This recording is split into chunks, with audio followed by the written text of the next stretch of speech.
Hello, welcome to ज्ञान Ganga online class.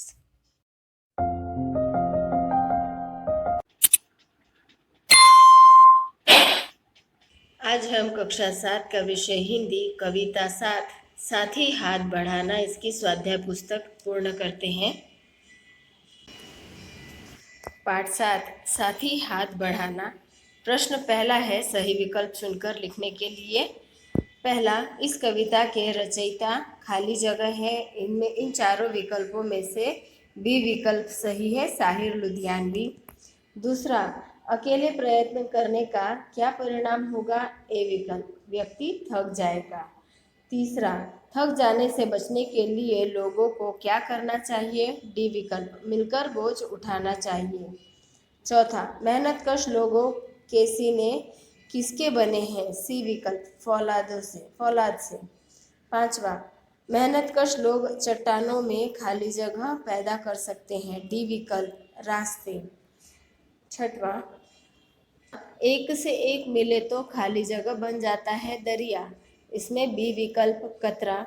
सातवां, परस्पर मिल जाने पर राई क्या बन सकती है? ए विकल्प, पर्वत। दूसरा, कोष्ठक में से उचित शब्द चुनकर रिक्त स्थानों की पूर्ति कीजिए। यहाँ पर शब्द दिए हैं, पर्वत, सच, गैरो, अकेला, चट्टानों, राई। पहला है, एक अकेला थक जाएगा, मिलकर बोझ उठाना। यहाँ पर अकेला शब्द है। दूसरा, सागर ने रास्ता छोड़ा, पर्वत ने शीश झुकाया, पर्वत शब्द आएगा। तीसरा, हम चाहे तो चट्टानों में पैदा कर दे राहें, चट्टानों। चौथा, कल गैरों की खातिर की, आज अपनी खातिर करना, गैरों शब्द आएगा। पांचवा, एक से एक मिले तो राई बन सकती है, पर्वत, राई शब्द आएगा। छठवां, अपनी मंजिल सच की मंजिल, अपना रास्ता नेक, यहाँ पर सच शब्द आएगा। प्रश्न तीसरा, सही वाक्यांश चुनकर विधानों को पूर्ण कीजिए। पहला, आदमी को मिलकर बोझ उठाना चाहिए क्योंकि वह अकेला थक जाएगा। बी विकल्प सही है। दूसरा, जब हम मिलकर कदम बढ़ाते हैं तब सागर रास्ता छोड़ता है और पर्वत शीश झुकाता है। क विकल्प। तीसरा, मेहनत से हमें नहीं डरना चाहिए क्योंकि मेहनत करना हमारे भाग्य में लिखा है। ए विकल्प। प्रश्न चौथा, निम्नलिखित विधान सही है या गलत बताना है। मिलकर बोझ उठाने पर आदमी थक जाएगा, मिलकर बोझ उठाने पर आदमी थक जाएगा, गलत। मेहनत करने वालों के सीने फौलादी हैं, सही। आदमी चाह कर भी चट्टानों में सड़क नहीं बना सकते, गलत। मजदूर हमेशा भलाई के रास्ते पर चलते हैं, सही। पांचवा, जर्रा जर्रा मिलकर भी सहरा नहीं बन सकते, गलत। मेहनतकश इंसान अपना भाग्य भी वश में कर सकता है, सही। पांचवा, उचित जोड़ियाँ मिलाइए। क स्तंभ को ग स्तंभ के साथ जोड़ी मिलानी है और बीच में उसका उत्तर, सही उत्तर लिखना है। पहला, सोना, बाहें, सीना और बाहें कैसे हैं? फौलादी। तीसरा, चट्टाने, राहें, कतरा, दरिया, जर्रा, सहरा, राई, पर्वत। प्रश्न छठवां, निम्नलिखित एक एक वाक्य में उत्तर लिखिए। जो प्रश्न है उनके एक वाक्य में उत्तर लिखने हैं। पहला, कवि साथी से क्या कहता है? कवि साथी से हाथ बढ़ाने के लिए कहता है। मिलकर काम करने से क्या परिणाम आता है? मिलकर काम करने से काम सरल हो जाता है और जल्दी पूरा हो जाता है। तीसरा, सागर किसके लिए रास्ता छोड़ देता है? जो मिलकर काम करते हैं उसके लिए सागर रास्ता छोड़ देता है। इंसान किस्मत को बस में कैसे कर सकता है? सभी मिलजुल कर काम करें तो अपनी किस्मत वश में कर सकते हैं। पांचवा, मजदूरों के सीने और उनकी बाहें कैसे हैं? मजदूरों के सीने और उनकी बाहें मजबूत और सीने मजबूत हैं। अतीत में हम किसके लिए मेहनत कर रहे थे? अतीत में हम दूसरों के लिए मेहनत कर रहे थे, परायों के लिए मेहनत कर रहे थे। प्रश्न सातवां, मजदूरों का रास्ता किसका रास्ता है? मजदूरों का रास्ता सच और ईमानदारी का रास्ता है, नेक का रास्ता है। प्रश्न 8वां, जर्रा कैसे सहरा बन जाता है? एक से एक मिले तो जर्रा सहरा बन जाता है। कल दूसरों की खातिर से इस कविता का क्या तात्पर्य है? इस पंक्ति का क्या तात्पर्य है? कल दूसरों की खातिर की, कवि इसे क्या समझाते हैं? कल दूसरों की खातिर अर्थात आज़ादी के पहले हमने अंग्रेज़ों के लिए कार्य किया, इसका यह अर्थ होता है।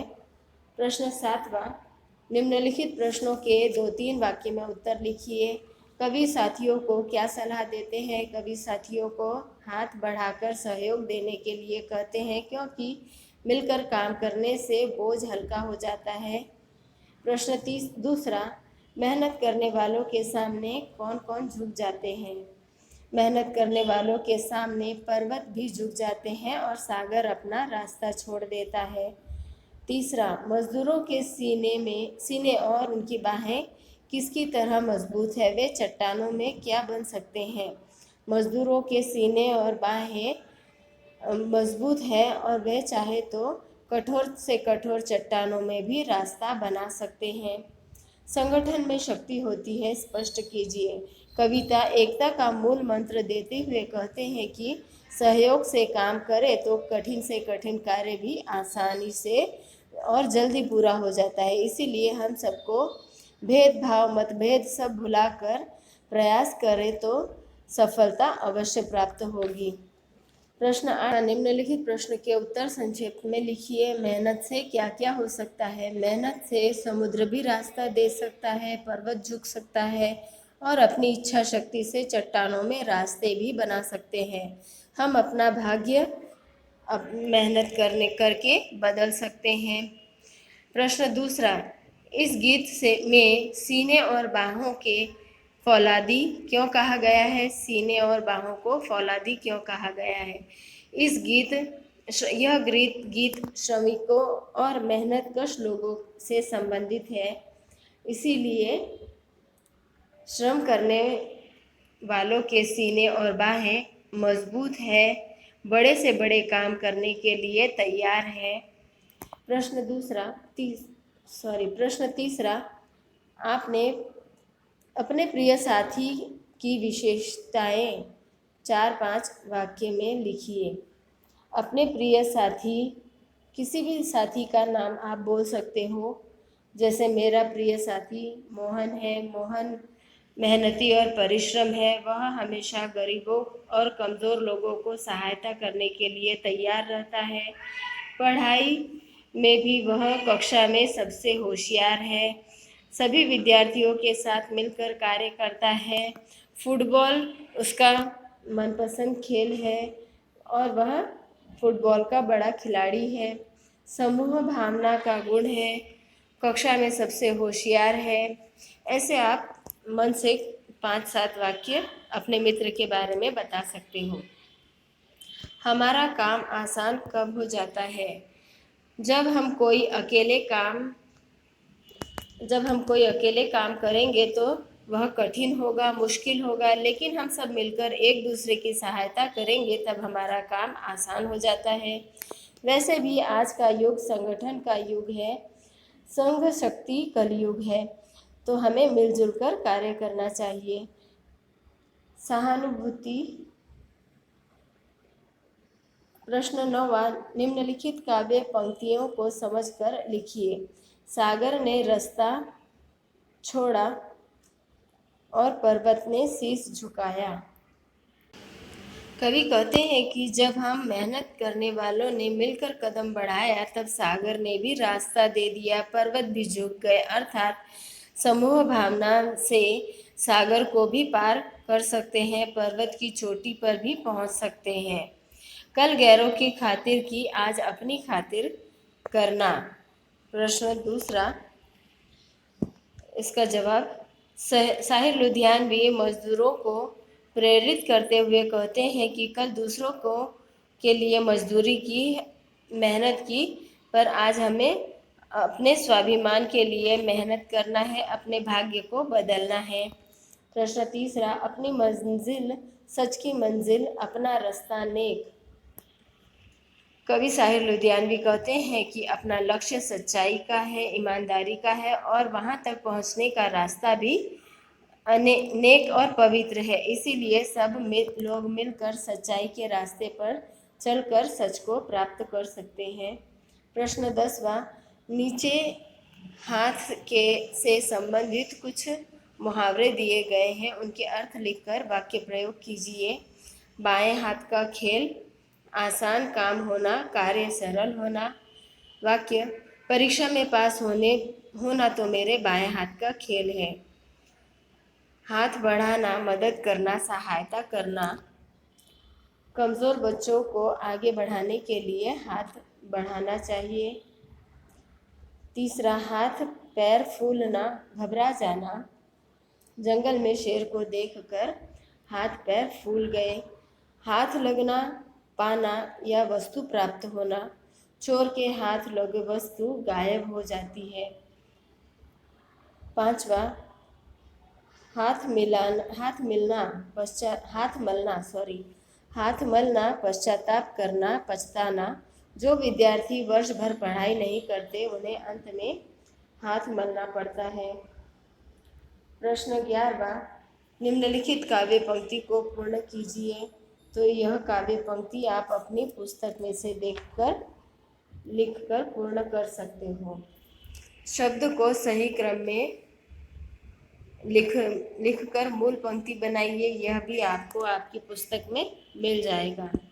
प्रश्न 13, शब्दकोश के दो समानार्थी शब्द लिखिए। मेहनत, परिश्रम, मजदूरी। पर्वत का अर्थ पहाड़ या शिखर। सागर, समुद्र, रत्नाकर। शरीर, देह या तन। रास्ता, राह, पथ। साथी, मित्र, दोस्त। फौलादी, मजबूत, ताकतवर। लेख, भाग्य, नसीब। गैर, पराया, दूसरे और अनजान। नेक, सच्चा, अच्छाई।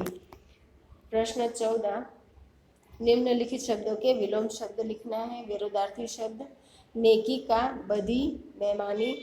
सुख, अपना, पराया। सुख, दुख। सच, झूठ। एक, अनेक, आज, कल। बढ़ना, घटना। सुंदर, कुरूप या बदसूरत।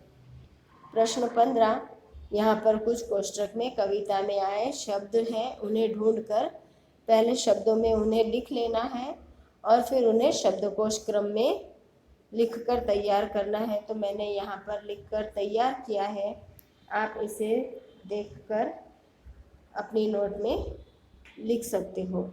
इसी के साथ हमारा यह पाठ अब यहीं समाप्त होता है। Thank you.